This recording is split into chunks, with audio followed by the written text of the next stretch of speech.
Okay, I think I'm live now.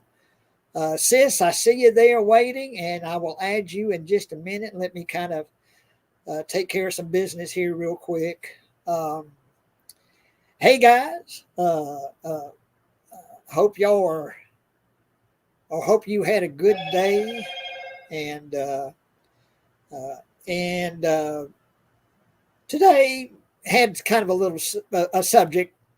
Talk about Alfred Hitchcock. I'm getting a bunch of crap on my phone. That's what all the racket's about. But yeah, I thought we'd talk about Alfred Hitchcock. Alfred Hitchcock. I had put we're going to talk about his movies, but we're just going to talk about Alfred Hitchcock. Period. We'll talk about his movies. We'll talk about his TV show, and we'll talk about the man. Uh, and we'll talk about anything else that you guys might want to bring up. Because I'm always an open forum. Talk about anything, but I like to have a little subject or some kind of subject to talk about, to get things kicked off. But I wanted to show you guys something real quick. I got this today. No, I got it yesterday. Yeah. And this is from Ben Gebhardt. And he sent this to me for Christmas. And I got it yesterday. And I guess it was an issue with Amazon, but we're out of stock or something like that. And so, whatever. But I got it yesterday, and this is just the coolest thing in the world. And it's a hardbound book, and it's called Ad Nauseum. And what it is, it's newspaper movie ads, mainly for horror films. Isn't that the coolest thing in the world? And it's real cool. It's a good thick book, but yeah, it's old newspaper horror movie advertisements. Look at that. Isn't that cool? Oh, man. Yeah. So, Ben, if you see this now or later or whenever you see this, thank you, sir. I'm like halfway through this book, or I think I'm less than halfway through this book. I've been going page by page by page and reading what they're writing about different things. But yeah, it's just the coolest thing in the world, ad nauseum. And you guys got to get you a copy of this. Because I remember back in the old days, the old newspaper ads and stuff, for movies, and that's what this is. And there's stuff written about different movies and stuff like that. It's got an intro by Joe Dante. It is so cool, ad nauseum. But anyway, thank you, Ben, and I finally got it. Okay, I'm going to add my sister here. So hang on, let me change the layout here. Okay, there she is. Hello. Hello. Can you hear me? You hear me okay? I hear you fine. Isn't that the Okay. coolest thing in the world, that book? Oh my Oh gosh. my gosh. I think anybody that's a movie uh fan should have it. Yeah, My and it's God. a big, thick book, and it's a hardbound book, and it's pretty heavy. But man, it is so cool, and it's got pretty much every horror movie you would think of from. It starts in the 70s and goes through the 89, I believe, or up to 90. Um, but yeah, just old movie advertisements. That And is and some of them like where they'll offer you some kind of free incentive. You'll get a free tattoo or get a free book, or you'll get something to go come to the movie and we'll give you this free thing. Um, but anyway, the old movie ads from that is so nice. Man, from that's newspapers, from that's newspapers, and yeah. it is just oh man, and it's a cool book to go through, and it's like I've never seen that. I'll look for that, and it looks cool, Um, but yeah, just pretty much any movie you can think of that was popular, and a lot of just B movies and stuff like that, and stuff. Um, and the way that they advertised movies back then is just like do like a double bill, double feature, and for like a horror movies and stuff, and exploitation films and things. But yeah, so cool. Ad nauseum. So you guys got to get you a copy of Ad nauseum. Um, and yeah, I got a new tattoo today because it's hot, and so I'm going to be showing my bare body. But anyway, I've got a new tattoo. I got this from Timu, and I'm also wearing what Super Batman Nerd sent me. the Jaws, the Jaws boxers. So yeah, Hey, those are nice. I want some of them. Yeah, and because I wonder, and looking at these posts that I've made, it almost looks like I'm naked from the waist down. You know, well, no, I'm not. Uh, I'm wearing boxer briefs, so I'm not nude from the waist down. But anyway, and I've got this. It's I don't know what it is. Some kind of design tattoo. It looks tribal, Yeah, almost like a kind of a tribal thing. almost like a totem pole, but not really. You know what I Yeah, mean? because I like them. it had like tigers and lions and things like that, and it's got a few that are kind of like look kind of horror movie inspired, and then with this, well, I thought, well, this look cool, so I'll put this on. And trying to think of what else I was going to bring up before we get to the subject, because like I say, we can talk about subject, we can talk about anything. But how about you? You got anything? Just anything that's going on with you that you'd want to You bring up? know, normal old people stuff. I had to order more oxygen things, and the lady said, "Well, um, looks like we hadn't got a payment in 5 months." I said, "Yeah, because I had an automatic draft and I verified everything." She said, "Oh, it's because you have no payments due." I'm like, "Well, that's good news." Yeah, I like that. I like to hear that. She said, "Well, we're gonna have somebody come by in the morning and service your equipment. Will you be home?" I'm like, "Yeah, yeah, come on over." Because they have to give me. Excuse me, my allergies are killing me. They have to give me a tank that will work when the electricity's not working, right? Is it like a And rechargeable battery on it? well, I do have the battery. Remember the one I had down there at your house, the battery operated one that I Yeah. plug in and it charges the battery and it's good for about 3.5 hours, right? I got that one. And then I got the big tank, which stands about 3 feet tall that I run. It's a compressor and it runs all night long.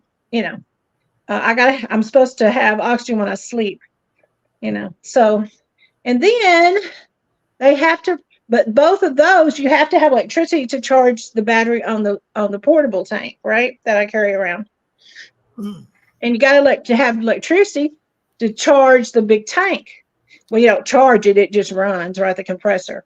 But what if there's storms, which apparently Georgetown has quite a bit of storms where I live now, um, and there's no electricity.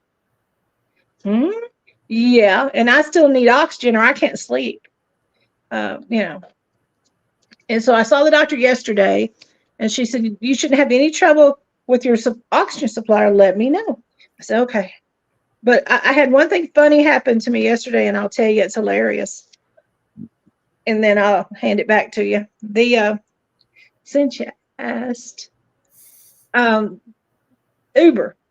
My insurance company sends Uber. Somebody, like contact Uber down here, and they send Uber to pick me up to take me to my doctor's appointments. They don't cost me. And they send an Uber to bring me home from them. After my doctor's appointment, I call them and say, "Okay, I'm ready to go home," and they don't cost me. But I had put no pickups. And Jay, the guy come in a 3-ton to pick me up. This sucker, the running board hit my waist.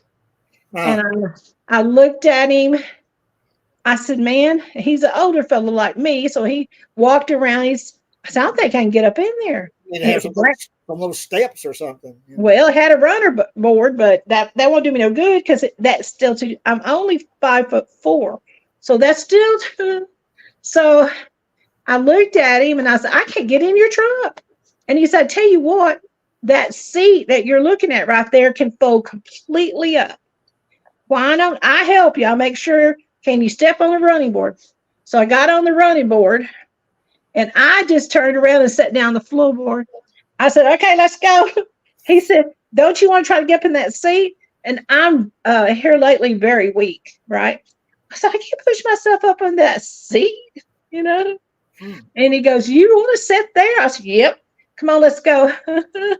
"Well, it's brand new, man. You could eat off the floor. This truck is so nice." He goes, "Oh, my wife will kill me if she knows I did this to you." I said, "You want me to do? Just put me in the floorboard." I said, "Well, there's plenty of room. I mean, I'm not that big." So He carried me to the doctor that way. I thought that was hilarious. And when I called for the return, I said, listen, no pickups, and I had really time. I could have just called them and said, you better send another car. You better send it now. I can't get in the one that came. And they would have done it. But I didn't see a need in being ugly. So here's what your father, my father always said. Thank goodness it was the same father. Make do with what you got. So I needed to get on over there. So I made do. Well, good deal. That I don't know why that brings up another saying that Daddy had was, you know what they call that in Germany? Tough Shiska.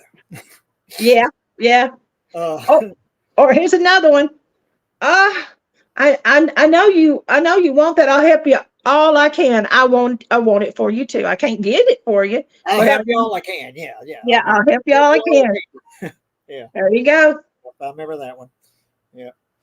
Yeah, Daddy had a lot of sayings that, that I didn't like, if you're going to carry something, you're going to piss in it. Yeah. Piss in it over here. You're going to piss in it over there. That's to carry something, piss in it. Yeah. And I never in my life heard anyone else but Daddy use that term until I heard Tommy Wright say it one day. Oh no, he used pissing. You know what I'm gonna do? I'm gonna take that board over there. I'm gonna piss in it over here in the backyard, something like that. That's how we do. He probably learned it from Daddy. Except for my father say that, and so I guess that was a term that other people had used. Well, he spent a bunch of time with Daddy. Yeah. Might have been something he picked up from Daddy. I got it from Daddy, yeah. But yeah. I've never heard anybody but Daddy, J.C. Real, say piss in, maybe Mama might have said it a few times, but that was mainly a J.C. Real. Yeah, that was Daddy. Yeah. Gonna piss in it over here, piss in it over there. Yeah. And I use the word tote. John, can you tote that book over here and bring it to Nana? So my grandkids are used to hearing that word, instead of pissing. And if he wanted you to hand him something, Jay, reach me that. Reach me that cup. Reach me. Would you reach me that? And Daddy was a very intelligent man. It's just he has had his own vernacular. He definitely did that. Yeah. And let's see. I'm seeing 5 people now. I don't know if that includes me and you. So, but if there's anybody else that speak up, and if anybody wants to join us in our conversation, because we're about to shoot the shit about Alfred Hitchcock, and as a fan's point of view, because I can't give you any deep analysis of his movies or give you some really vital information about the man and his movies and his TV show and stuff. You definitely can find that kind of information if you search it. But as a fan's point of view, that's where I'm coming from, and I think Kathy's coming from for Alfred Hitchcock. And if anyone wants to join me and Kathy in the chat here, let me know. I can put the link in the chat here if you want to join me. And speak up, please, in the chat. Let me know you're here, if you're here, because I'm seeing 5. So, and like I say, that may include me and you, Kathy. So I don't know, maybe 3. Hey, we count. But I noticed the last night's show is going up in the views, and we're close to 200 in the favorite movies show, if not over. Last time I checked, it was 195, something like that. So we're getting some people watching. I got a new, I forget who it was, but I got a new subscriber today. That's good. Yeah, so, we appreciate those new subscribers big time. Oh gosh, yeah. I mean, I really want to try to get as many new people joining us, and so if you can spread the word about being real. I don't have a way to show it to you guys right now. I don't know. I think that would be for the paid version, which I intend by the end of the month to pay for StreamYard and get the professional version where I can do a lot more than I'm doing now. But Wes sent me a graphic he made for Being Real. It's Texas. It's it's the state of Texas, and it's got Being Real with J Real, and I so appreciate him doing that for me. He said I don't want or need any credit. Well, hell with you. You're going to get credit. Wes, thank you, Wes, so much for doing that. Oh yeah, means I a think lot. he said Yeah, that he wasn't going to be home tonight, so he wouldn't be able to join us. yeah, But anyone else, like I say, that's watching that wants to join us, I sent some links out today to a few people. So yeah. to Jake that talked to us last time, I sent him a link, and so I don't know if he'll be able to join us tonight or not. But okay, let's start talking about Alfred Hitchcock. Now, the thing about Alfred Hitchcock was he was very unique in that he was a personality. You know, when you get all these directors that you see them interviewed, you see their different personalities, but Alfred Hitchcock was a very public personality. He was a character. He was kind of an actor in a way. You know, uh, he put on a show for you. Uh, and go look up the trailer for Psycho, where it's him, Alfred Hitchcock, and he's leading you through different set pieces. He leads you through the motel room where Janet Leigh is killed. Then he goes to the big house and he walks through the house and he talks about how, well, this man falls down these stairs. Oh, it's gruesome, you know. And it's Hitchcock, and he's so entertaining. He always was so entertaining. Uh, and he never took himself seriously. He took his craft very seriously as a director, but he didn't take himself seriously. He was a comedian. He was very funny. Um, and but and Kathy said that in addition to talking about his movie, she wanted to talk about his TV show, which was Alfred Hitchcock Presents. And I remember growing up, 3 shows that I watched religiously, and that was The Twilight Zone, The Night Gallery, and Alfred Hitchcock Presents. And it was a show, an anthology show, different directors, different stories, but every show was introduced by Alfred Hitchcock. He introduced the shows, and he was very funny, and he always made jokes about the cutting to commercials. He always made a joke about commercials. He hated commercials, so he always would make a joke about the commercials. And but so Kathy, what would you say, or what did you want to say about the show, the actual TV show? Well, I streamed about 25 of them the last few days, and a couple of them stuck out that I really enjoyed. I like that anything Alfred Hitchcock Presents, you can go to YouTube and watch them all. That's what I did. No, and it's not the premium YouTube. It's just a regular one with ads. But I laughed because there really wasn't very many ads. When he'd say, "Okay, well, we're going to go now to our sponsor," and then the show would continue. So apparently, a lot of those were cut out. I want to see some of the old commercials too, because I love to watch old commercials, but they weren't in there. I said, "Well, okay, that'll work."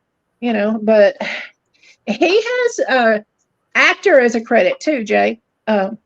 Director, actor, writer. Well, in pretty much every movie he made, at least the ones that we commonly know of, because he was making movies way back in the late 20s, early 30s. I think he made silent films.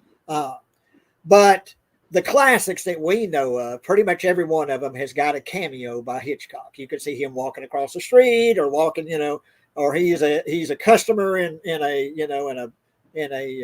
some store or something. You see a quick shot of Hitchcock himself. He always put himself in his movies, and it's like, there he is, there's Hitchcock.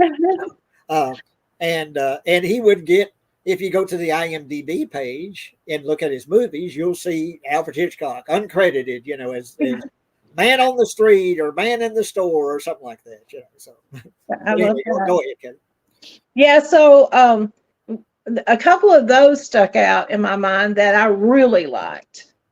And I don't know exactly when he did this one, but you're right.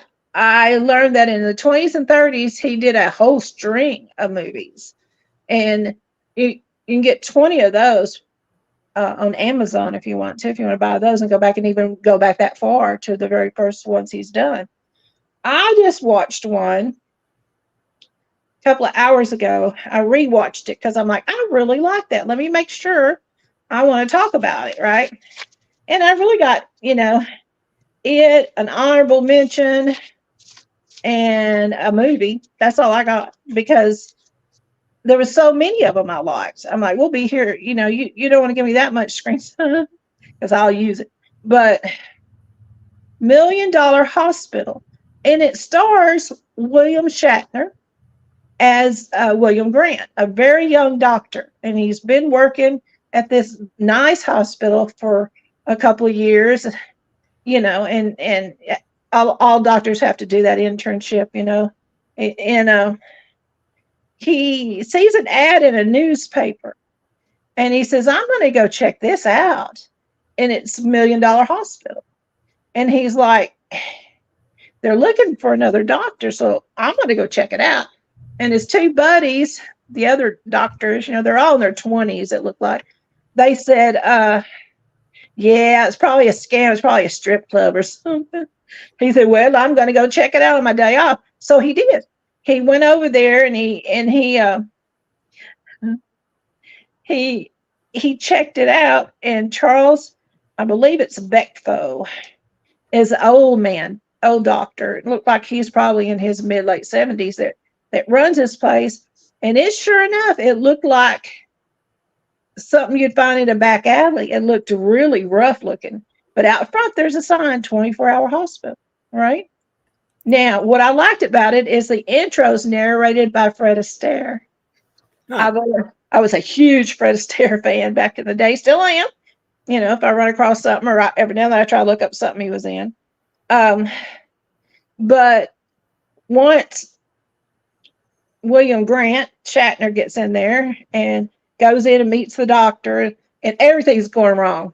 The police brings this lady in that's about to die of an overdose.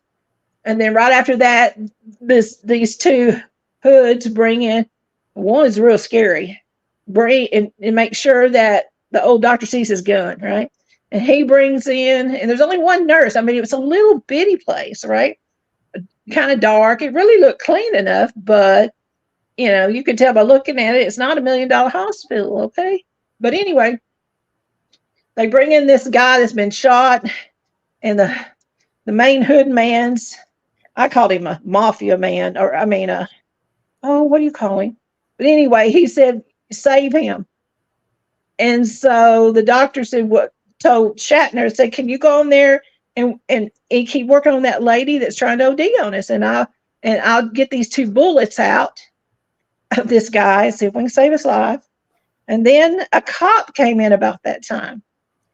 Well, the hoodlum and his young friend were standing out in the lobby, and the cop comes in, asks for the nurse. He said, I come by every day for a cup of coffee. And he talked to him for a few minutes, and then he said, oh, she's back there with the doctor. They're busy, very busy, just busy, right? He goes, okay, well, I'll come back another time for my cup of coffee. Okay, well, that's cool, But I'll keep it short and sweet, I promise. But what it boils down to is William Shatner thought, well, I'll just go in here and check it out and I'll leave. Well, he ended up taking his jacket off and working, right? And there's 2 or 3 other things go wrong. People come in that need treatment, and Shatner helps this guy, the big doctor, old doctor. And he says, why is this hospital named $1 Million Hospital? That was in your ad. And he goes, listen, at this hospital, you have total involvement with your fellow man.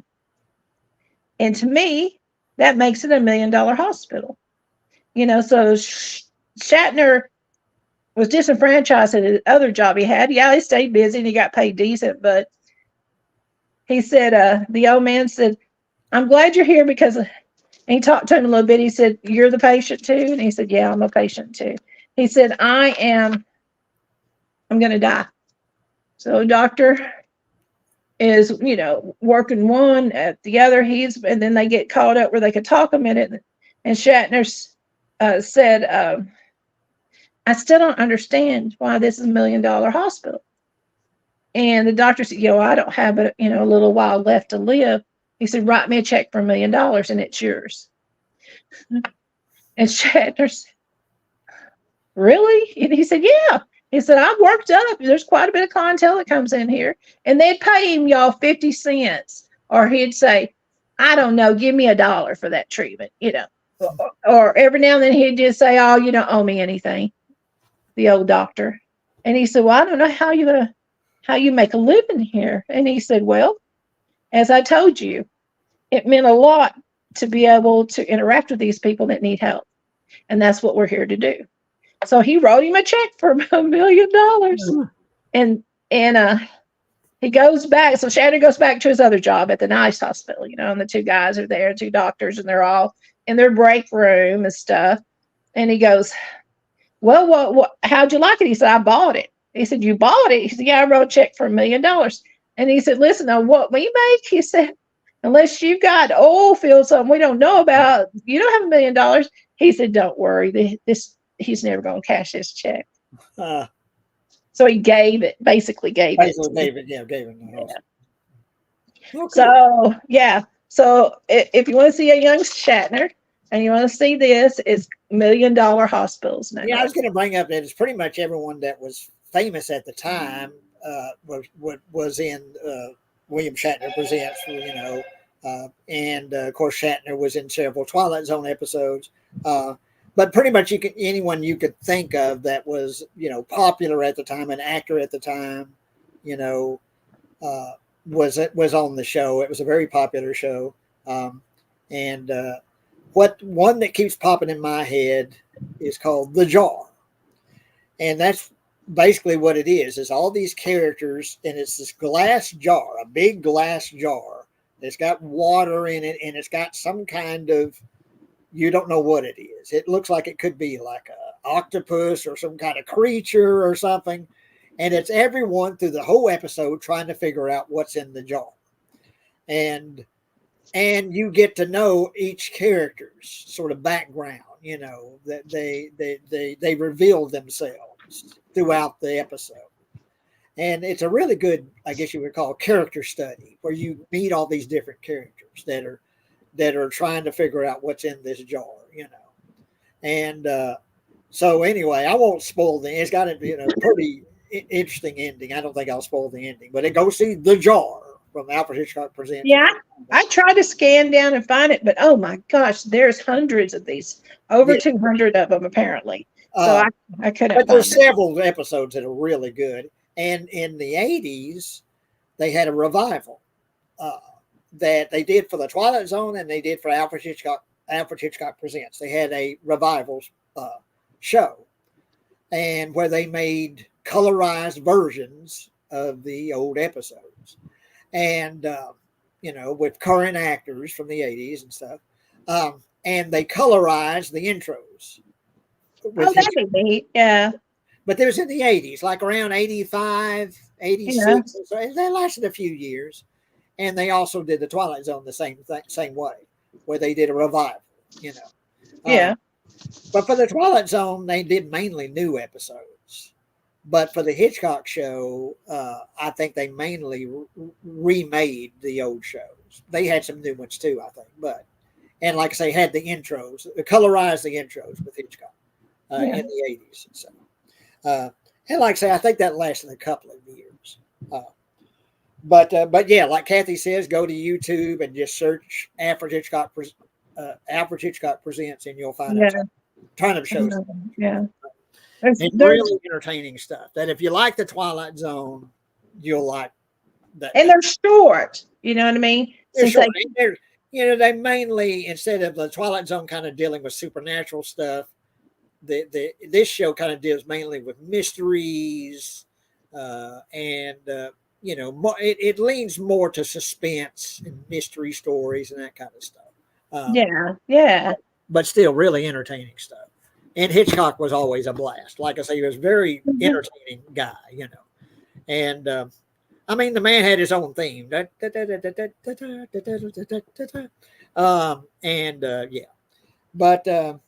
okay,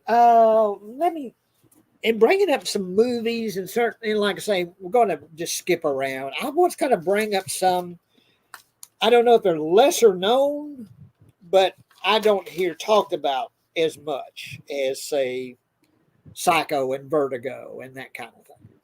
And one is called Lifeboat.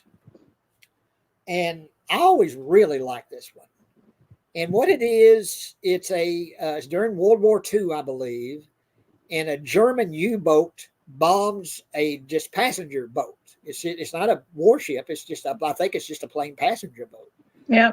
And they all scuttle in this lifeboat, and the entire movie takes place in this lifeboat. These survivors in this lifeboat, and that's the whole movie. That's the whole set is this lifeboat and these characters in this lifeboat. And then you go as the movie progresses, they of course they're starving and they can't drink seawater. One of them drinks seawater and starts hallucinating. But and then you find out one of the characters has a flask of water, and of course they're all upset that he's been hiding the water. And then of course that one guy says, well, I've got some food capsules, and they're all freaking out about that. So you get as the movie progresses and they become more and more desperate for food and for water, that it's like they plot to kill one another, or they plot to kill this guy or kill this woman or whatever, and and start getting suspicious of this each other's motives or whatever, in this lifeboat, and I think at one point a German U-boat soldier, that's it. That's what I was hoping you'd get to. He comes aboard the ship. They bring him. I guess when it's they find him in the water and they pull him aboard the there you go. boat. So now you've got the enemy. You've got a Nazi soldier in the boat with them, and then it gets really interesting after that. But anyway, Lifeboat. Look that up if you can find that streaming anywhere. I really suggest that one. And you don't hear a lot of talk about that one, about Lifeboat. But it is a real good movie. And like I say, it's pretty much the whole movie takes place on this lifeboat.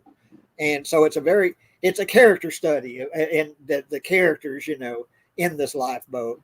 And, but it's really good. So yeah, look that up. Lifeboat.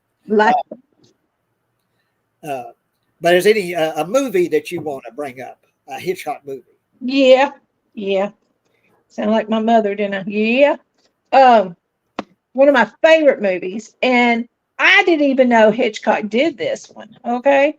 And I thought, I was looking down through the list. I'm like, oh my gosh. Apparently he did write To Catch a Thief, 1955. Yeah. Cary Grant and Grace Kelly. And then it's got like Jessie Royce Landis, I think plays her mother.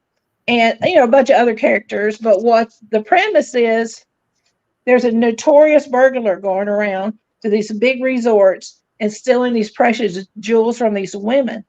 Okay. So Cary Grant has retired. He was, a professional burglar for years.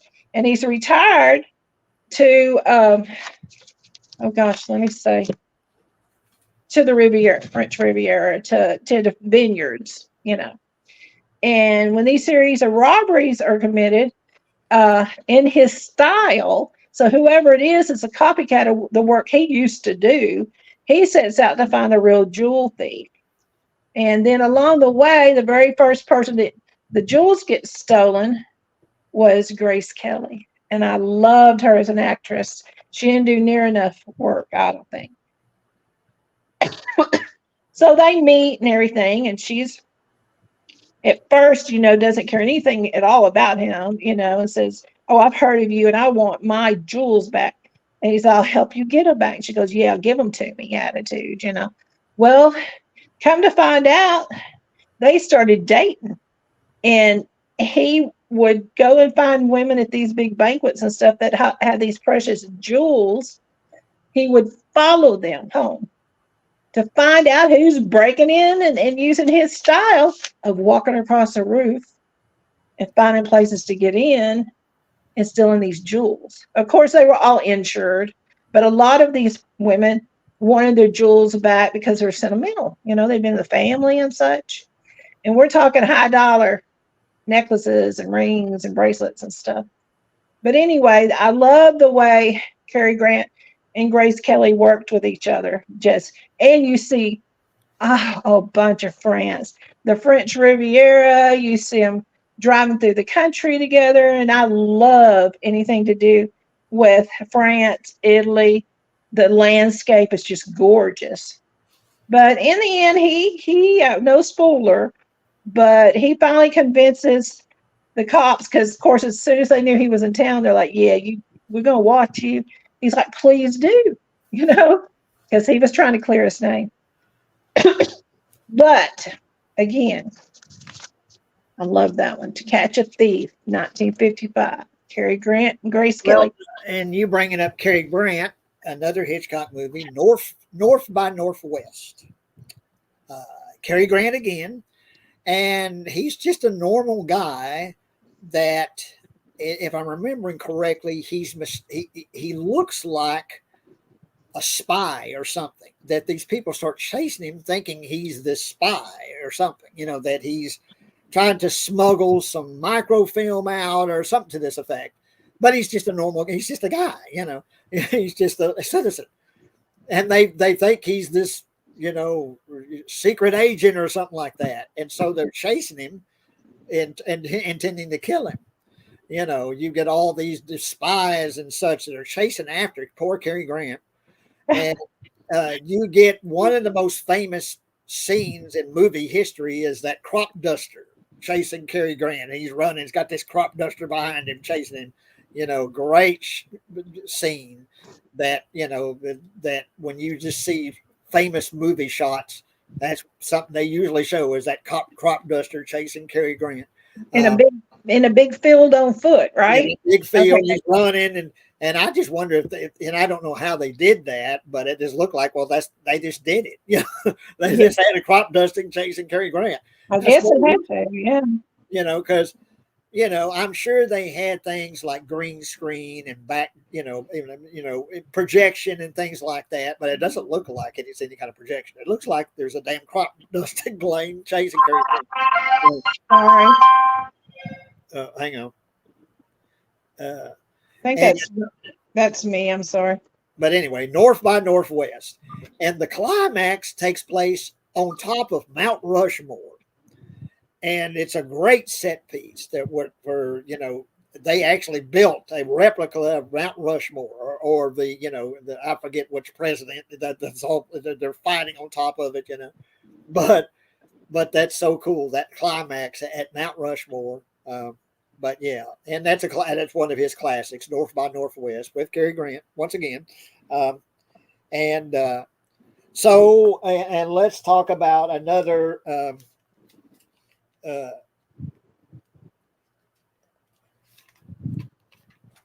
frequent Hitchcock actor, and that would be James Stewart.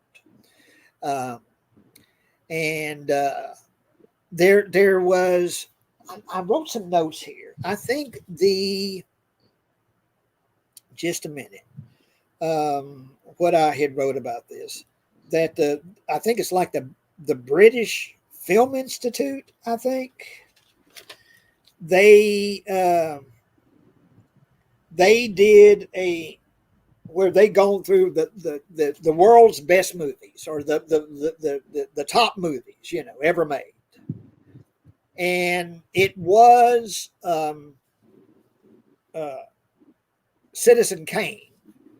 But I think here recently, this movie topped Citizen Kane as their choice for the best movie ever made, and that would be Vertigo. That the British Film Institute, or British whatever, it's from Britain, but I think it's the British Film Institute. They chose Vertigo as the world's best film, or the top of the charts. Vertigo. I'll give it to them. Yeah. And it's not my personal favorite of his. I really like it, and I really like James Stewart in it. It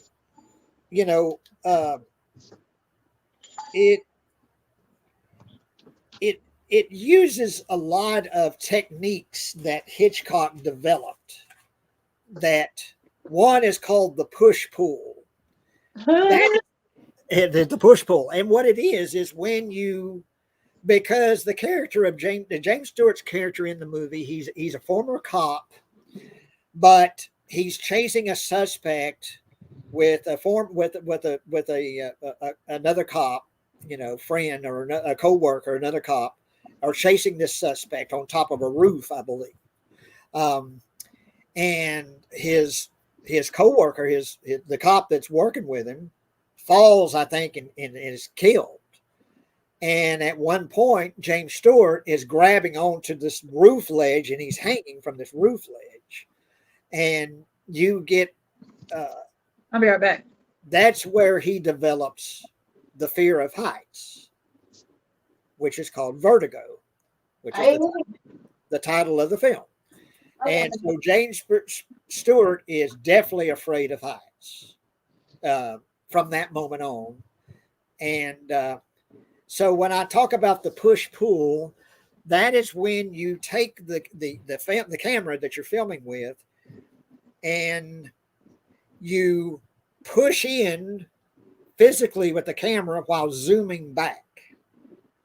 And so you get this literal sort of push-pull effect that simulates James Stewart's fear of heights, and this kind of, him losing, nearly about to lose consciousness, when he's high up,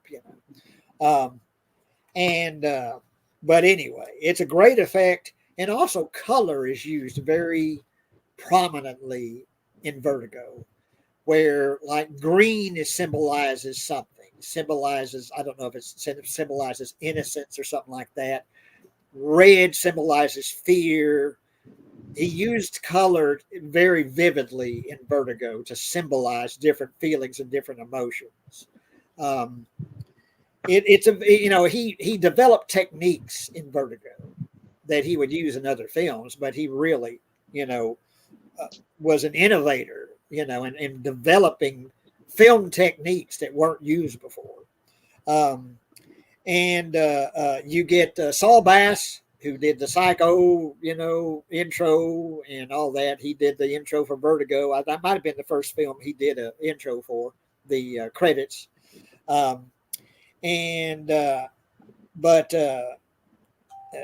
Kim Novak is the girl. She plays two roles. And one is this guy comes to James Stewart. He's a friend of his, I believe, and says, "Look, my wife is acting strange. I want you to follow her without her knowing. And I want you to see, if there's anyone she's talking to, see what she's doing, because I'm worried about her." So he hires James Stewart to follow his wife. And he does. He follows her. And at one point, she jumps off a bridge and attempts suicide. And he goes and rescues her. And, of course, James Stewart falls in love with her. Anyway, I don't want to give out too many spoilers if you've never seen Vertigo, because it gets really into the woman that he thinks is this man's wife is not this man's wife. There's a murder afoot. A murder has been committed, and he's trying to cover it up, and he's hired this woman to help him cover up this murder. And then later, Kim Novak, you see her as another character that he recognizes as this first woman and falls in love with her and tries to get her to look like the first woman, dressing her up to look like her and all that, and when Stewart finds out near the end of the movie that he's been played this whole time, he's not happy with that. He's not happy with the way he's been played and been manipulated. And it's got a great climax in this tower where, Stewart fights to overcome his vertigo. And anyway, great stuff, Vertigo. Great film. But yeah. Then what's your opinion of Vertigo, Kelly? I think it's one of the, I don't know. I wouldn't say it's the best movie. I mean, I understand why some people thought that, but to me, I thought Rear Window outshined it, you know. But I like Vertigo. I really do. I like the idea he's fighting against himself to have to go up and confront this woman or save her, whatever he's having to do up them stairs. And I'm terrified of heights, so I would have done it. I would say, well, I wait down here. She gotta come. She gotta come eventually, either jumping or walking back down. You know, I wouldn't have gone after her, but it's really well made, and it's one of those action movies where something's going on all the time, where it keeps me engaged when I do watch it, which I do revisit it. You know, it's one of those Yeah. I go back to. Who couldn't go back to it, right? Well, and I'll bring up some more here in a minute. I'm looking, we haven't got any comments so far today, and it's been shifting from like 3 to 4 to 5 people. But if y'all have anything to say, or if you're here and want to chime in, I sure appreciate you doing that. It seems to me like we're getting our bigger audience after the fact that are watching it later. People like to rewatch it. Yeah. That's fine. That's fine, of course. But like I say, if anyone that comes in here would like to join us in the talk about Hitchcock, or naming your own Hitchcock films, favorite films or stuff, certainly would welcome you to do that. And I can send you the link, if you want to do that. So let's see. Since you brought it up, let's talk about Rear Window. I'll start off that I love his, again, we talk about technique, about Hitchcock's technique, and he would find new ways to do things, new ways to film things. And so you got James Stewart, who's got a broken leg, and he's looking through his window, his rear window in his home, with binoculars, I think, and I think at one point he's got a camera, and you can see the building across the alleyway of his home. You can see this building, and you see the windows of people's house, of their apartments, and you see what they're doing in these windows. And the way that he's framed this is so cool, where you can see all these different things going on at once. The people, what they're doing in their windows, the life they're living and such. But then Stewart sees something in one of the windows. What does he see, Kathy? He sees a murder. He sees a man kills his wife, and and Grace Kelly plays his girlfriend in there, and she keeps coming over, to bringing meals and everything, and he's obsessed. Is it binoculars or a camera? Isn't it a camera? I think it's both at one point. Yeah. I'm going to say I can't remember. Yeah. I remember the camera.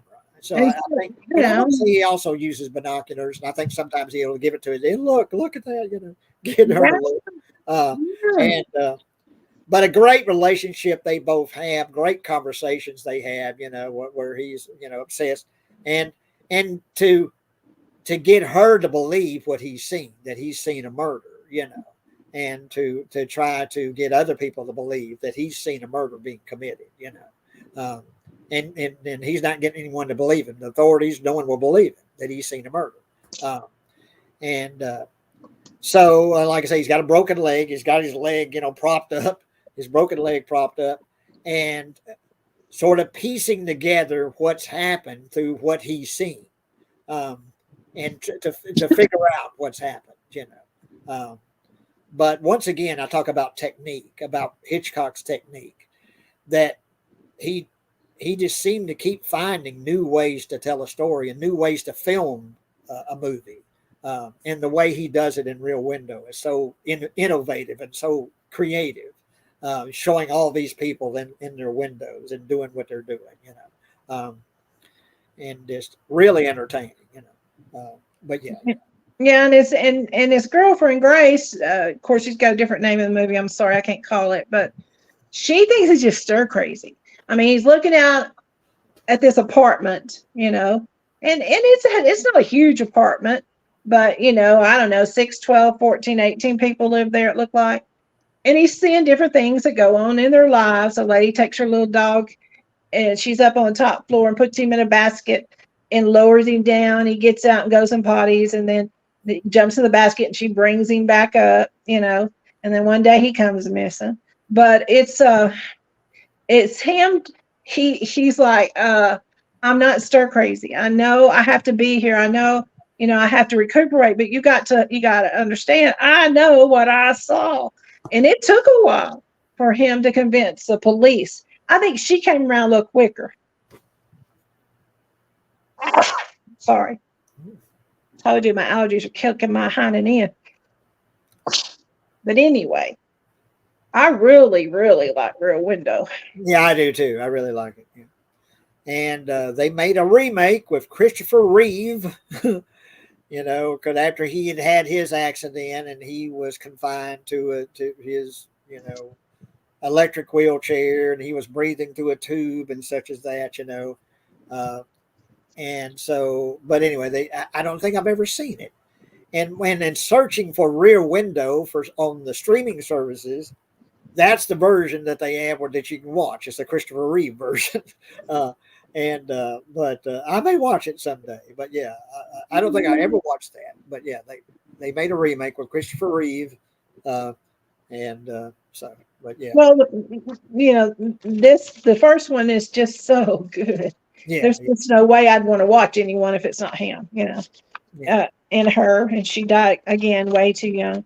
I've got another one of his Alfred Hitchcock Presents that I Okay. watched that I really, really like. And let me get my tablet up because it explains it a lot better than I do. It's called Family Plot. I've And heard of that. Yeah. 1976. It's got Karen Black, Bruce Dern, Barbara Harry. No, come on, Harris. I'm sorry, Barbara Harris, and William Devane, and a bunch of other characters, right? And it's based on a phony psychic con artist, which is Barbara Harris. Her name's Blanche in the show.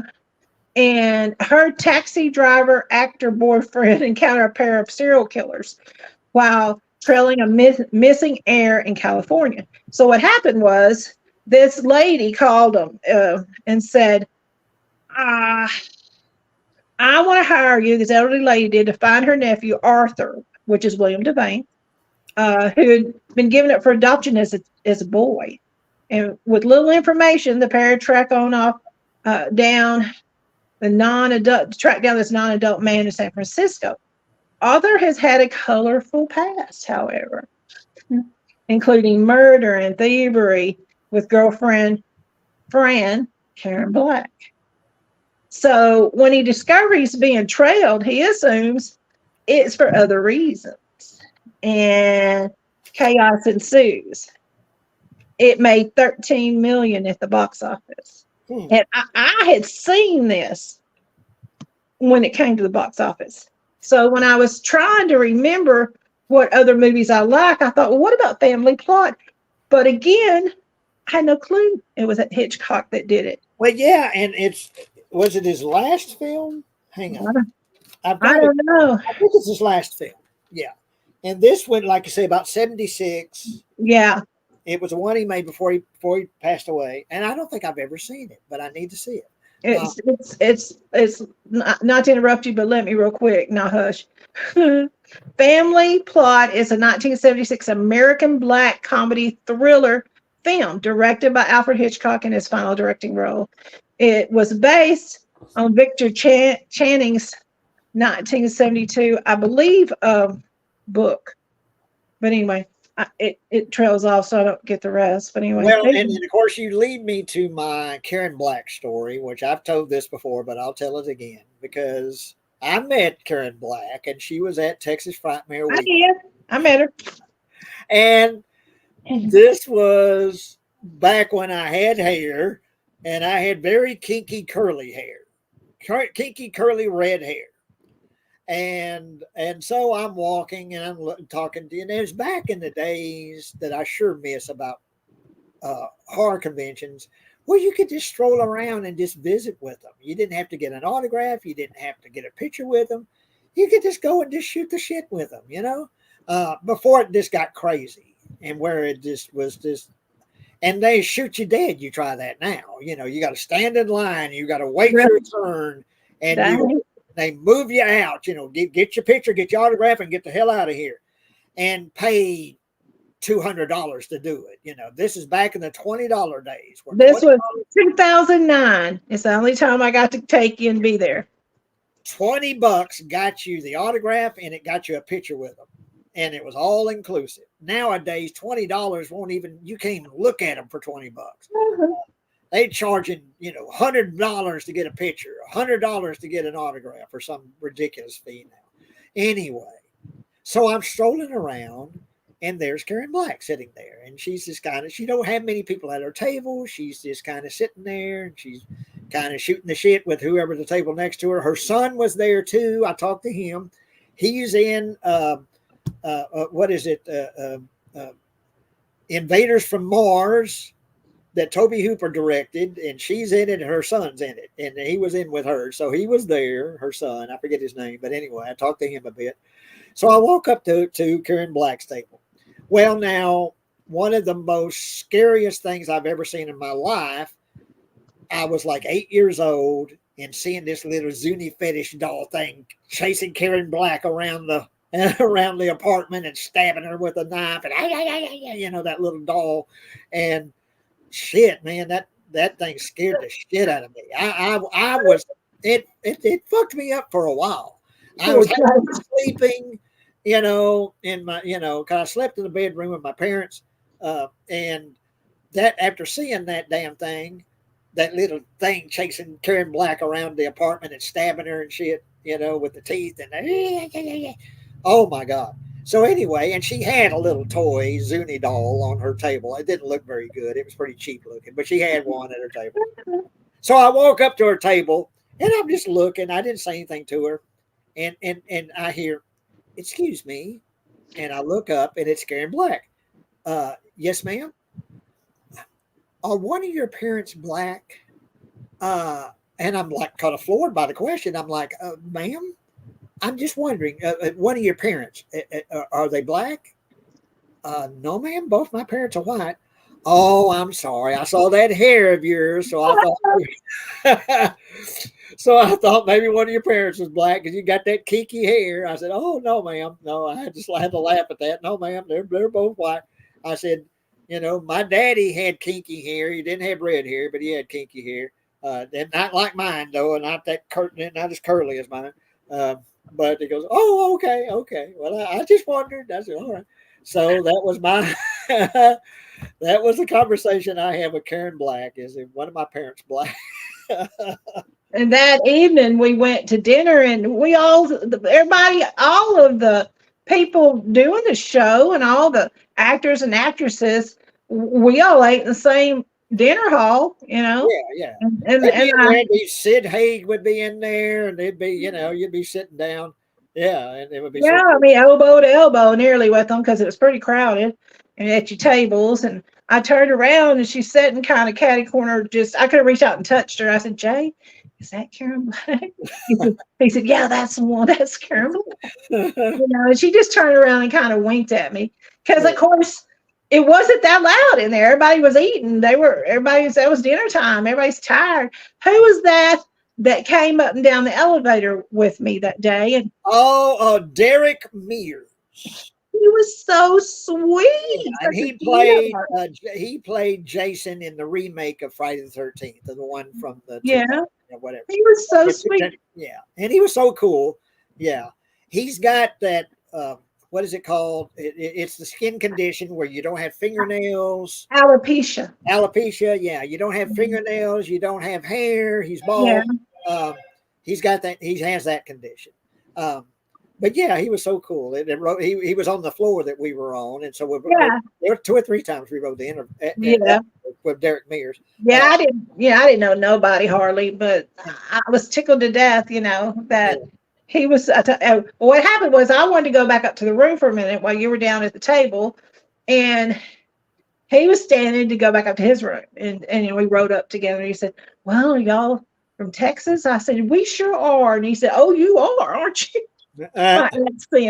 And he says, well, I sure enjoyed riding this elevator with y'all. And I said, well, thank you. Yeah, is that your husband? I said, no, that's my little brother. You know. Well, yeah, and I went up to his table later or something like that. He goes, I rode the elevator. I rode the elevator again with your sister. You know. Yeah, yeah. We had Uh, a nice little chat. It was real yeah, sweet. I yeah, mean, yeah, he was so sweet. And yeah, I felt bad because I had Derek Mears, he was real cool. no idea who it But, was. uh, but yeah, uh, and but Carrie Black, she passed away a few years ago, which was Yeah, sad. did you hear that? Yeah. And wait a minute, was it Dick? It wasn't Dick York.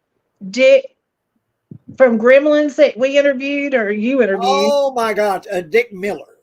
Dick Miller. That was a cool Now interview. that was so cool meeting him and Yeah. interviewing him, and I think it was with his wife. Yes, it was. Yeah. I think he had like throat cancer or had a throat condition, so he kind of talked with a Right. She said, she was standing by, I was behind the camera, you set it up. I was just standing there. And she said, if your brother, and I said, yeah, it's my brother. If he has trouble understanding something Dick says, just say, yes, sir. Can you repeat that? Do you mind repeating that? He said he won't mind because I ask him to do that 50 times a day. Yeah. But yeah, that was so cool.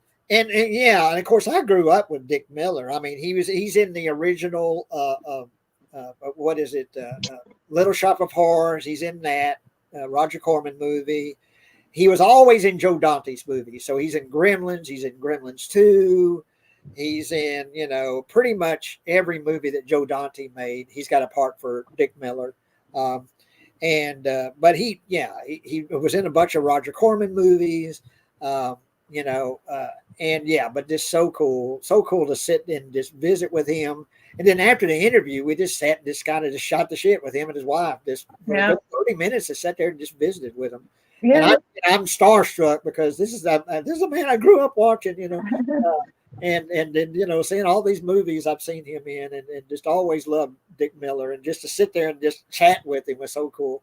But yeah, and if you want to, you can go to the Dead Pit YouTube page and just search Dick Miller and Dead Pit or Dick Miller and Jay Rio, and you'll find the interview I did with him.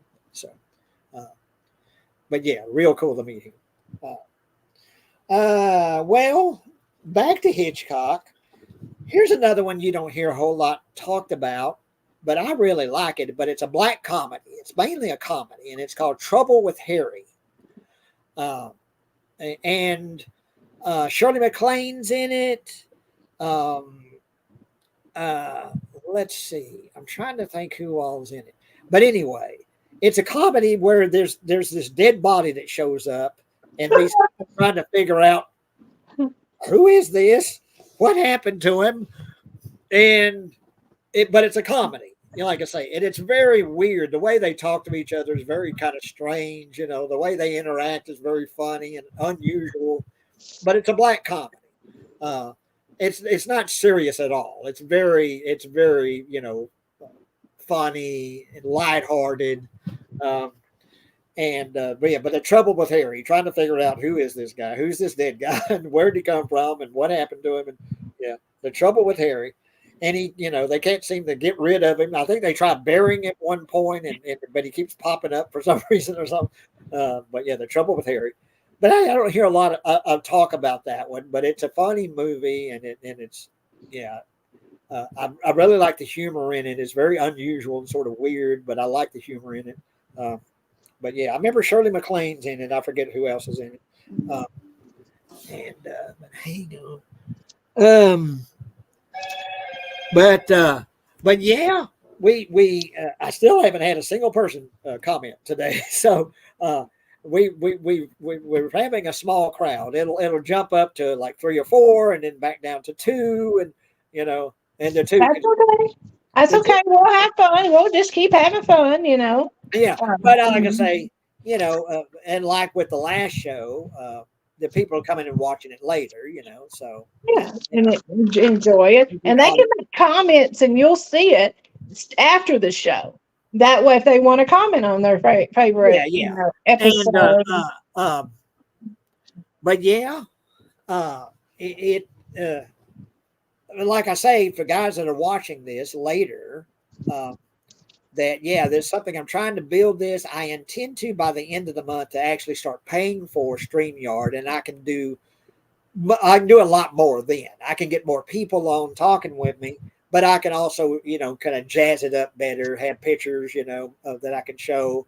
I can actually, show videos, things like that. There's a lot of things I can do that I can't do with the free version. So I intend to start paying for it, probably by the end of the month. Start paying for the, but yeah, if you would spread the word about being real, like say Wes made me a cool graphic Yeah, I like it a lot. we're going to put it up on the next one on the next show, and but yeah, spread the word. And if I get more people, I got someone new joining the channel well, not this morning. It was this afternoon. But anyway, I'm getting That's some nice. Yeah. new people joining and new people checking out the show. Yeah, if you'd spread the word, and also, like I say, if you want to come and join us in talking about stuff, that I can send you links, where you can come and on the live chat here and join us in the chat. And not sure what the next one will be about, if it will have a subject, because we did 2 shows just talking about favorite movies. May do that again, because that's that's kind of an all-inclusive topic, talking about favorite movies. I got a question. What about, and this will help me a lot if you decide to do it, because I'll have to research it to help to if I want to be on the stream, which I enjoy doing them. Favorite horror directors. I would like that would be a good one. Yeah. I would really like that, because you have turned me on to some obscure horror films. And, of course, I knew about Carrie. I know about Stephen King. I've seen Cujo. I guess I've seen anything that was adapted for either TV or movies that Stephen King did. I've seen them. I've seen them. But there may be some directors that put stuff out that's obscure, that I haven't. Well, and that's something that I don't just off the top of my head. The obscure ones, like the Dead Pit guys and stuff like that, they definitely could tell you, obscure directors. I don't know. Like, I would definitely have to do some digging myself to find out. Or your favorites, horror directors, and why? Well, I mean, of course, Toby Hooper, who directed Texas Chainsaw Massacre, and and directed some other horror films, and William Friedkin, who directed The Exorcist, but he wasn't really a horror director. He directed The Exorcist, but he wasn't really a horror director. Right. He didn't make a whole lot of horror films. He made one of the most famous horror movies ever made, but he really wasn't technically a horror director. Yeah. So yeah, would that be a good subject? I think it would be, or so what are some people's anybody that, and two, there's no pressure, guys. He don't expect you to come on here. Or maybe not necessarily directors, but just horror films in general, just favorite horror films. Oh, okay. Okay. We can expand that a little more, and you come up with, like you say, some obscure stuff that maybe I've never heard of before, I've never seen before, and then I can always go to my ad nauseum book. Yeah, that's what I'm saying.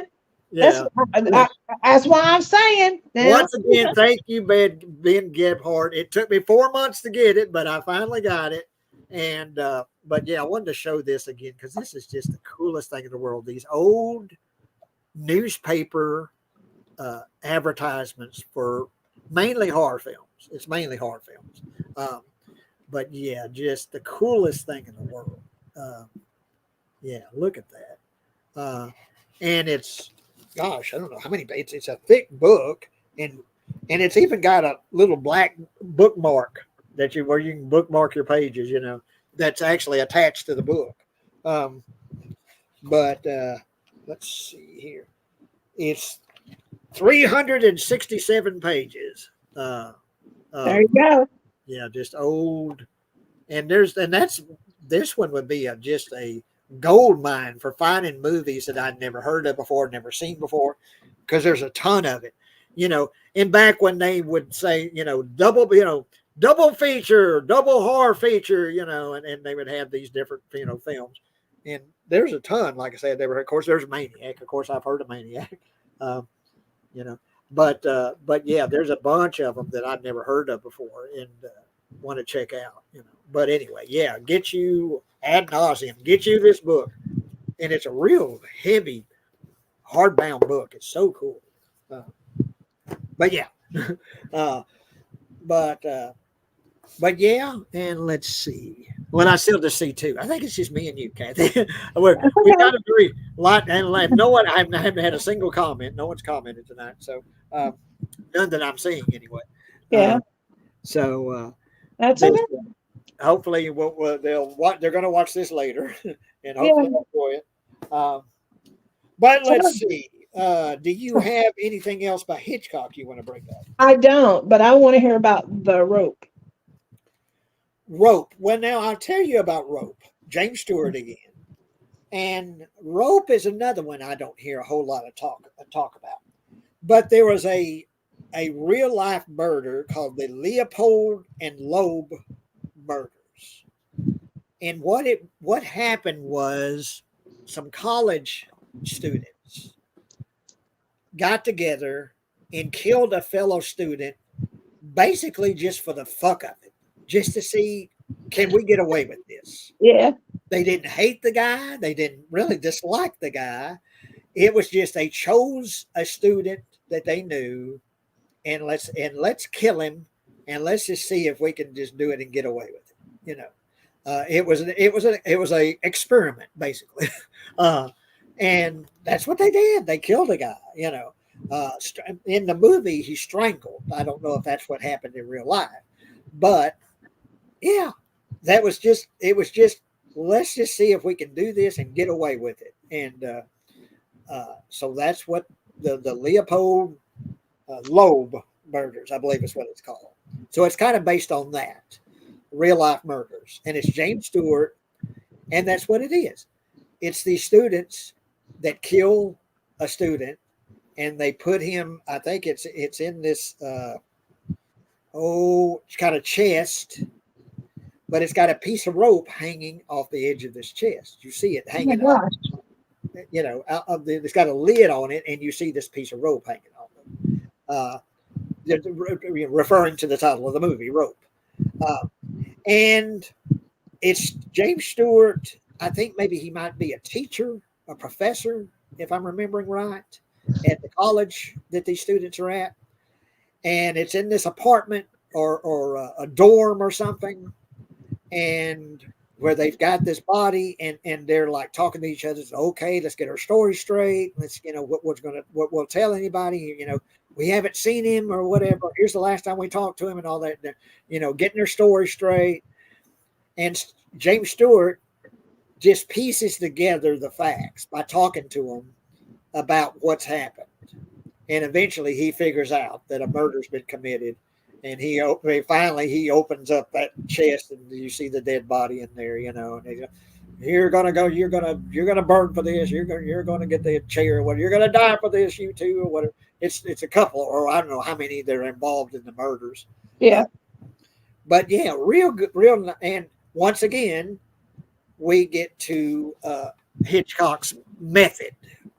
And his method in this case was to try to film a movie that appears to be all one long shot with no cuts, where you're just following the characters around, and there's no edits, where it's just all one long continuous shot where the camera's just following the characters around as they're talking and interacting. And that was his experiment, was to try to make this film look like it was just one continuous shot with no cuts. Well, the way he achieved that was, at the time, a film canister, I think, was 10 minutes, I think, of film. So every 10 minutes, he had to figure out a way to make a cut. And so what he would do is he'd follow the characters around and they would interact and act and say their lines. And then when it comes about to the 10-minute mark, I think it's 10 minutes, 10 or 20 minutes, but I think it's 10 minutes, he would push the camera like behind someone's back, you know. That way he could make the, change the film, canisters and then start on the guy's back and then move away and then That was smart, wasn't it? or behind a table or behind like the chest that they got dead bodies in, move to behind the chest, move up to the chest, then switch to a new film, canister and then start again, so it looked like, you get the effect pretty well. You can see, oh, okay, I know where he's making the cut here. He's going behind this guy's back or going, a wall or something. Right? You can figure it out, but it's still a really cool experiment. And what's so funny about it was the poor actors. They had to say all their lines and move around and do everything they did 10 minutes at a time without fucking up. Because I'm sure film was expensive, So, they say, oh, okay, we got to redo that. We got to retake that. Well, there's no it can't do that over and over. Just retake this, like you do a normal movie, because he's doing these 10-minute chunks of film so all the characters had to say everything they're saying 10 minutes at a time. So like being in a play, basically. Yeah, that's what it sounds like. And and the cameraman following them around as they're talking and interacting. So in that case, sometimes the acting isn't the best. The performances aren't the best that you could get because it's not a normal kind of movie where you get a take. Well, that's a good take. Okay, well, let's go to the next take. Or okay, well, let's retake that. Yeah. Because there weren't multiple retakes. There was these long 10-minute chunks of film that were done. So you can kind of tell, well, okay, you don't see them mess up, but you kind of say, well, that performance isn't the greatest, or, but still, it's a really cool experiment. And I really like James Stewart in it. I liked him in anything. So, but Yeah, good in it. But, yeah, Rope. And I definitely would recommend you see Rope. I've never seen it. Or North by Northwest. I never saw, or Lifeboat. Like I said, like I say, those are all really good ones. Lifeboat, like I say, it's just so cool because it's just one thing. in the boat. In that boat. Now, at the beginning, you get them on this ship when it gets bombed, but most of the movie, 99% of the movie, just takes place in the lifeboat. And the characters interacting and fighting and killing each other and shit. I forget what I think at least one person gets killed. But anyway, yeah, look that up. Lifeboat and Rope, and okay. Well, let's talk about, and I brought this up about the favorite movies, and it's definitely among my favorite movies ever made. And what can you say about this movie that hasn't been said 1,000 times?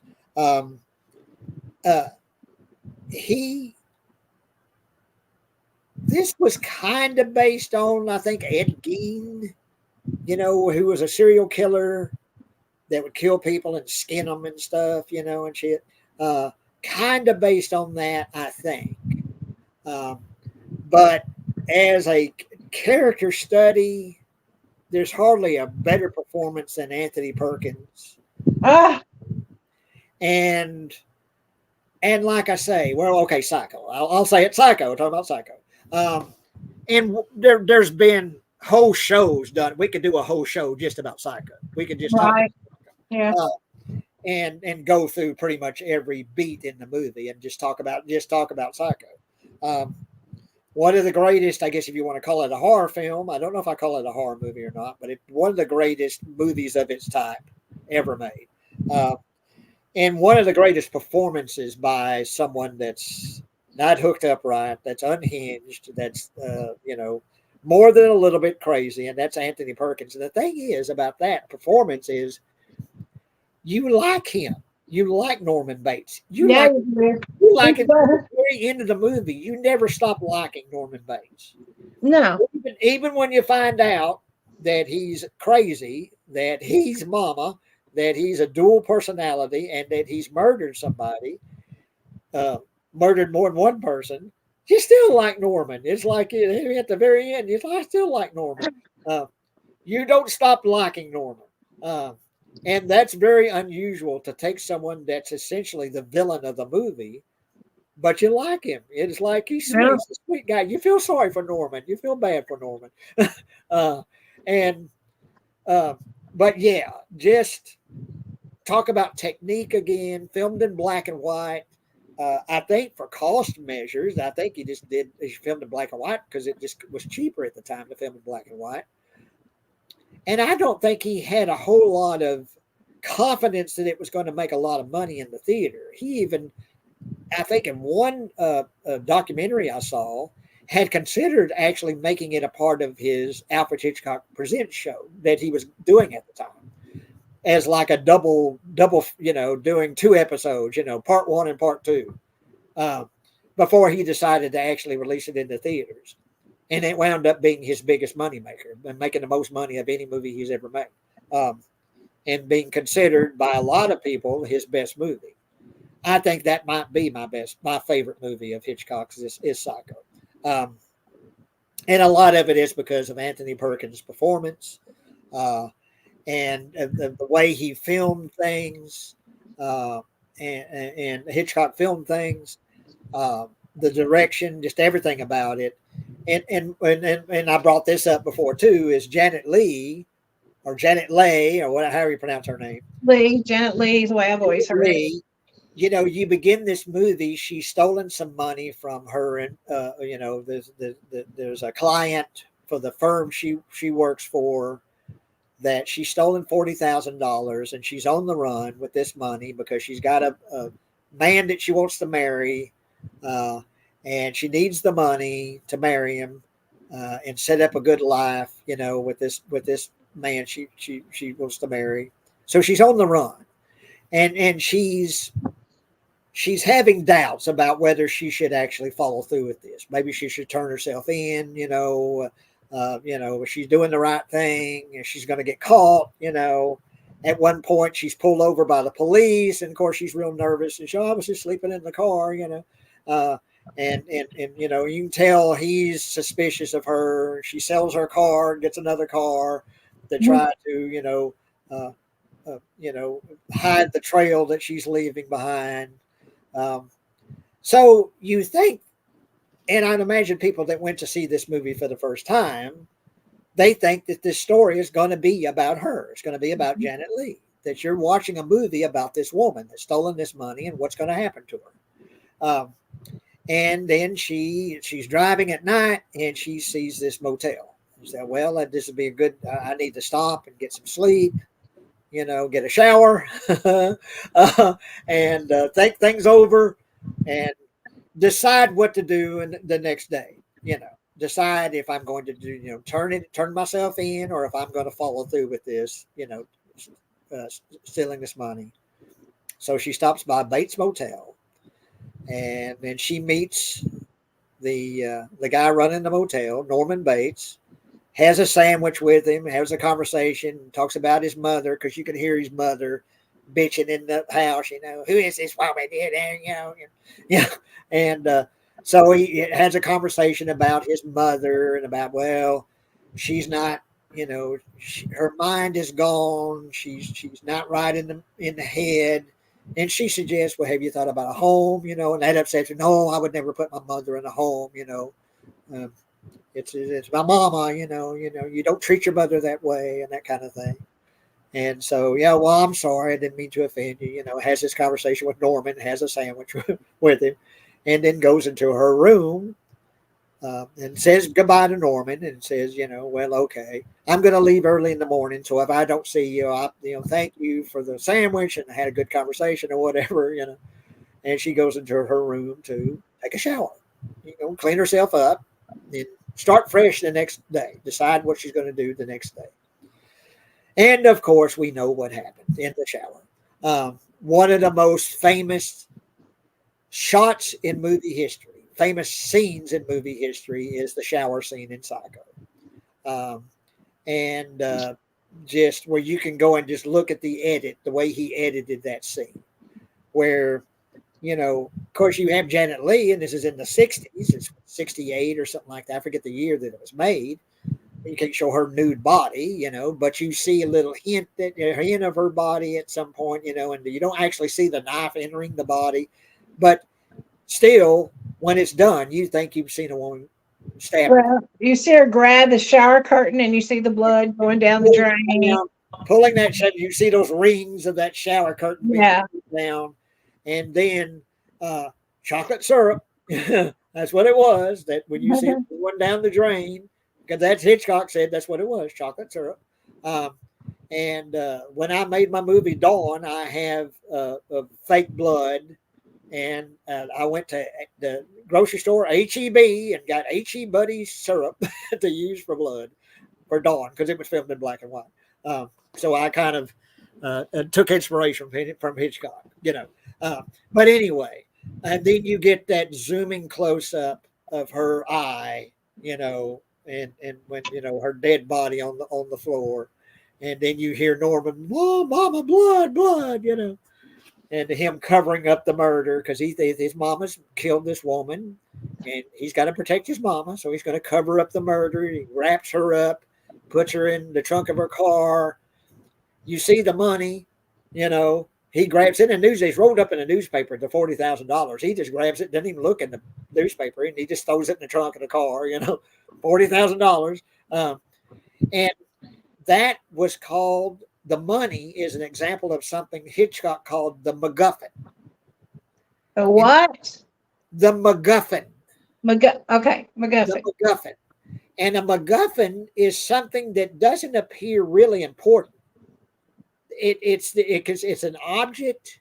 Sometimes it's a person or an animal or something, but it's something that you don't really think is really important to the plot, but it still helps move the plot along.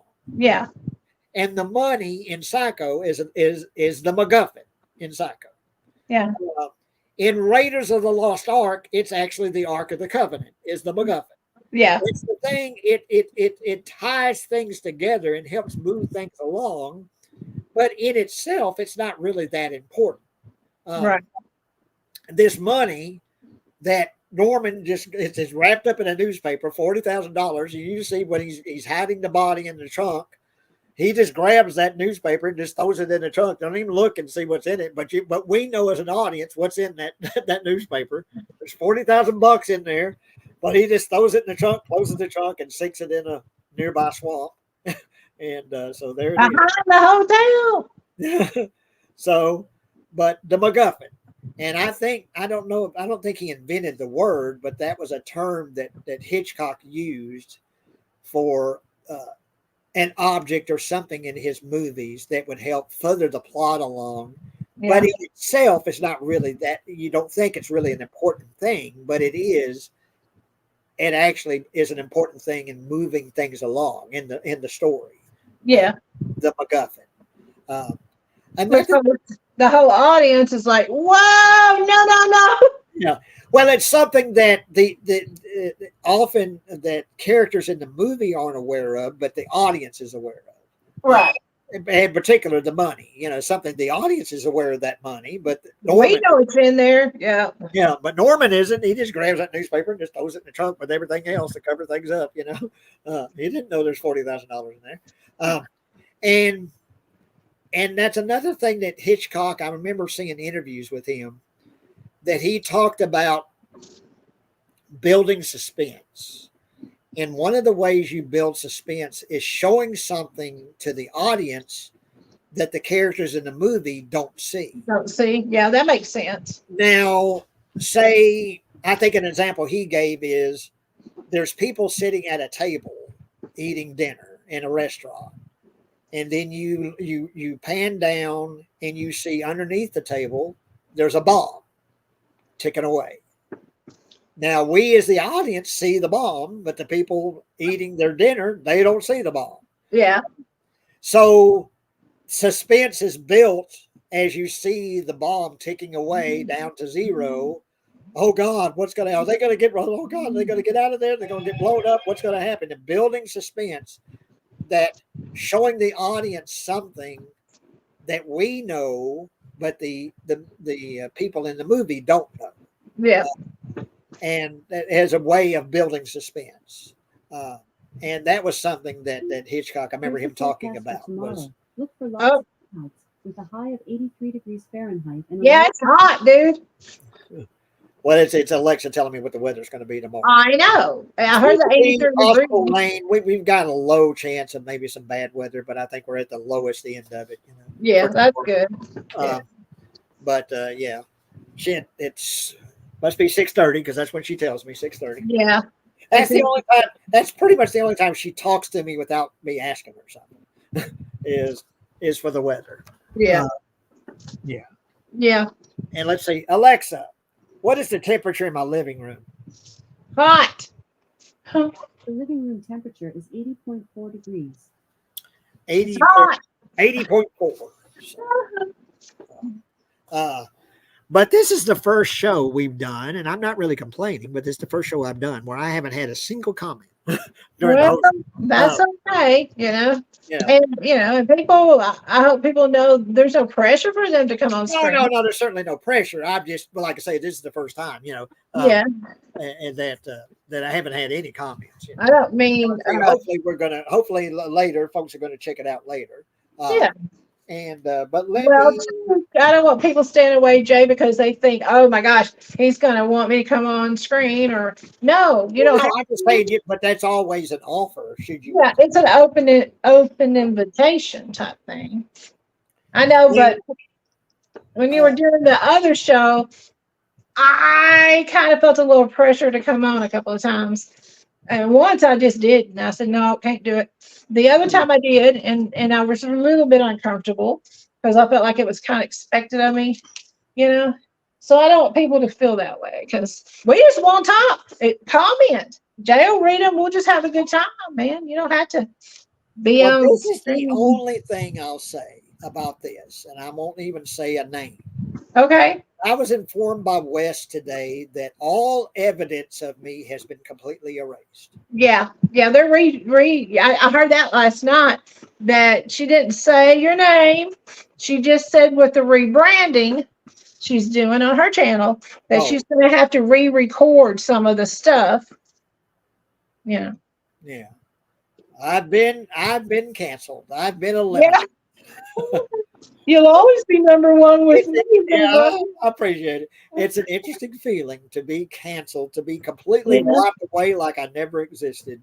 I think that's nice that he told you before, you thought, well, I'll look up one maybe, and blindsided, But no, that was announced, and there was a guy on there that said, oh, I'm glad things are back the way they were when you first started. She's like, yep, that's the way it's going to be. Yeah, well, enjoy. Good deal. We'll do our thing and have fun over here. I like your new channel. Well, I think maybe. Are we about done? Well, maybe, but hang on. That's. I think if I read correctly, he actually made a film that won Best Picture at the Academy Awards, and that was Rebecca. Rebecca, I think, was like in the late 30s or something. So, but I want to believe that won 1940. I want to think that actually won Best Picture. Let's see. Yeah, I think that's about all I'd have to say right now about, because like I say, we could probably do we could do several shows about Hitchcock. Talk about over 200 episodes about Alfred Hitchcock Presents, and I watched several. I watched one, but I can't think of the name of it. It was pretty good. Might have been called The Nanny, and it was pretty good. I liked it, and I love the twist at the bottom that he always does. You think it's going to go in one direction, and it don't. Well, I'll go through a list here of his, I guess you would say, his most well-known movies, because he was making movies way back in the 20s and 30s and stuff. He probably made over 100 movies, probably. Yeah. But here's what I'll go and start with, I guess, his most famous or most well-known films: Spellbound, Notorious, Rope, Stage Fright, which I don't think I've ever seen that, Strangers on a Train, Dial M for Murder, which was his 3D movie. You get this Yeah. woman and she's reaching behind her, this guy strangling her or something. You see her reach behind her to grab a knife or something, and you see the hand coming towards the camera. But that was his 3D movie, Dial M for Murder.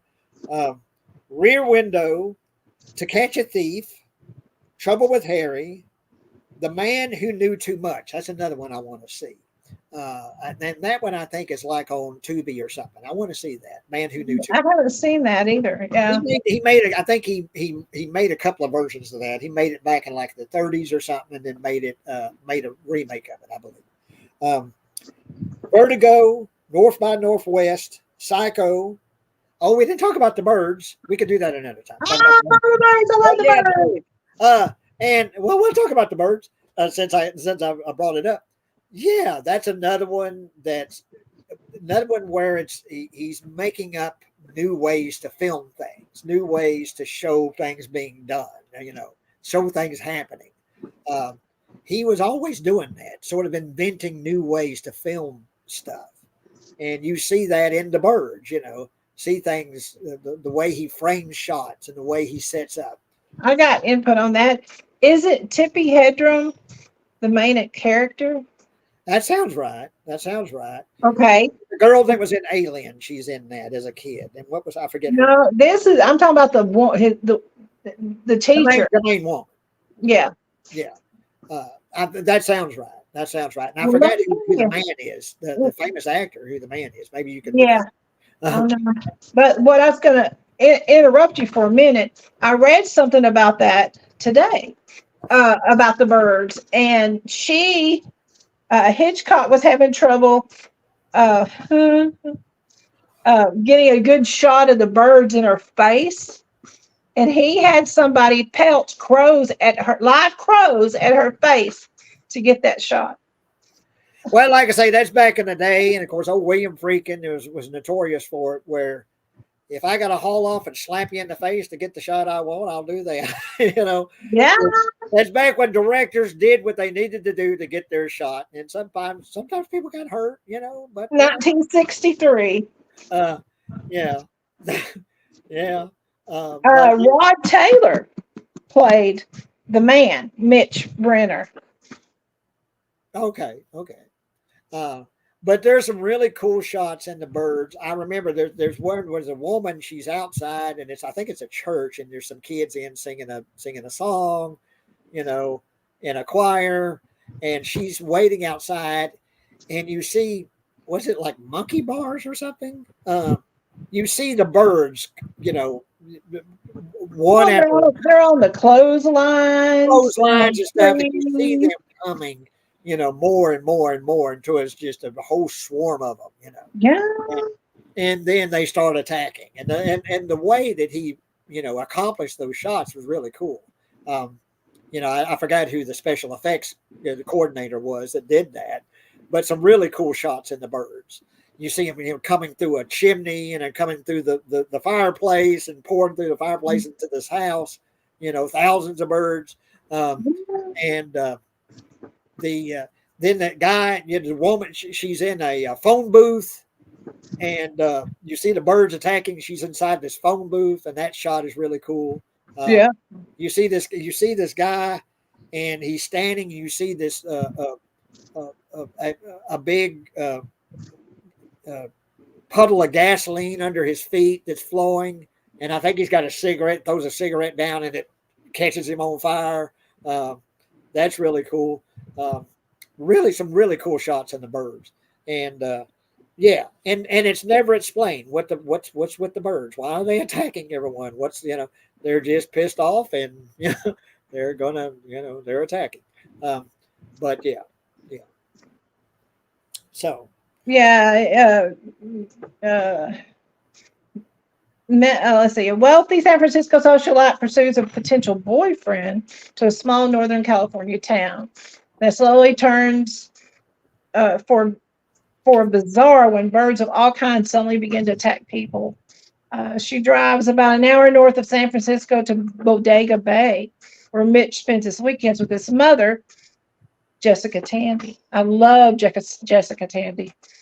There's no explanation to why this might be happening, but the birds continue those vicious attacks and survival becomes a priority. It is really good. Yeah, and it's well done. And it's tense. And there's the shots where they're running, and then birds are flying after them and attacking them and stuff. Like I say, the way they achieve their shots, that now may look a little primitive now if you look at it now, but I think it's still well done. It's still Well, yeah. There's just it's different than it was in '63. yeah. Uh, But then I'll go down the list after the birds. Marnie, which I don't think I've ever seen Marnie, and Torn Curtain. I want to see Torn Curtain. Yeah, I want to see that. And his last three films: Topaz, Frenzy, and then Family Plot. Family Plot was pretty good. Now I've seen it before. That's why I knew about it. Did you say Bruce Dern was in it? Yes, Bruce Dern. I always really liked Bruce Dern. Yeah, a bunch of good people was in it. But yeah, I guess at least for now, that'll do it for Hitchcock. There's lots of things you could say about Hitchcock. You could go on and on about Hitchcock, but I think we've had a good show talking about Hitchcock. Yeah, and anyone coming and talking today, so that was like, I'm not really so much complaining. I'm just kind of Yeah. But of course, you get the alerts about the show, and and so hopefully people will check this out and continue to tune in for Being Real. I'll give it some thought about what the next show is going to be. Yeah, I mean, it can go in so many directions. I'm looking at the synopsis right now of Marnie, Tippi Hedren, Sean Connery. It looks like it's going to be really good. Yeah, I don't think I've ever seen that. I don't think I've seen Torn Curtain.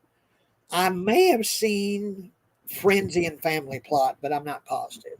I like the lineup in this: Tippi Hedren, Sean Connery, Diane Baker, Bruce Dern, Alan Napier. I mean, there's some good people in here. Marietta Hartley, Lois Latham. I mean, it's pretty cool. So I might have to try to find it. It was made in 1964 as a psychological thriller film. Okay, well, I just had it up. And that's something that if people are watching this later, give me, if you have an idea of what we could talk about, just whatever the subject may be. Yeah. Like I say, we can talk about favorite horror films. We talk about this favorite movies, period, but we could kind of focus more on horror films. And just talk about favorite horror films, because that definitely, we could do a few shows about that, but just name, just what are your favorites, what's your all-time favorite horror film, or just name a list of favorites. And that's something I definitely could put a stack together of favorite horror films. But yeah, I guess we'll close this up because we're close to, well, it's nearly 6:45, so we've got close to 2 hours here. Appreciate you, like I say, you guys tuning in. Please keep doing that, and please help me spread the word and get more people to watch Being Real, because hopefully here pretty soon I'm going to start paying for StreamYard and get the professional version and get this looking better. And once again, thank you, Wes, for making the graphic for me, the Being Real graphic. Thank you. That was nice. That's so cool. And but yeah, sis, I guess we'll close up for now. Okay. And thank you, folks, for watching. And a comment, if you have something to say, please say it. And if you have some ideas, like I say, of what we could talk about, the kind of subject matter we could talk about, please do that. But I'm kind of leaning towards probably favorite horror films, probably be a good subject and to lead into for maybe the next show. But like I said, you guys have any ideas, please give them to me. Any comments, any suggestions, anything. Because very, like Kathy said in an earlier show, very much an open forum.